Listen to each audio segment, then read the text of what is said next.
പതിറ്റാണ്ടുകൾ നീണ്ടുനിന്ന സമരജീവിതം.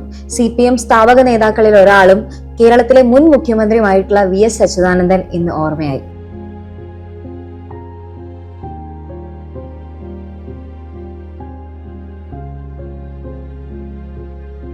കേരളത്തിലെ വലിയൊരു കമ്മ്യൂണിസ്റ്റ് നേതാവായിരുന്നു ശ്രീ VS അച്യുതാനന്ദൻ. ചെറുപ്പം മുതലേ തന്നെ പാർട്ടിയിലേക്ക് വന്നിട്ടുള്ള അദ്ദേഹം 82-ാം വയസ്സിലാണ് മുഖ്യമന്ത്രിയാകുന്നത്. നമുക്ക് നോക്കിയാൽ തന്നെ നമുക്കറിയാം, കേരളത്തിലെ പല വികസന പ്രവർത്തനങ്ങളും അതിനൊക്കെ തുടക്കം എന്ന് പറയുന്നത് അദ്ദേഹത്തിന്റെ ആ ഒരു കാലഘട്ടത്തിലായിരുന്നു.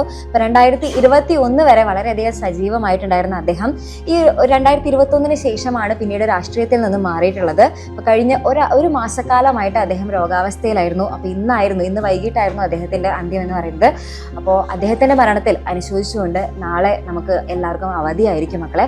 അപ്പോൾ ഈ ഒരു അവസരത്തിൽ അദ്ദേഹത്തിന്റെ മരണത്തിൽ നമ്മളും അനുശോചനം രേഖപ്പെടുത്തുന്നു.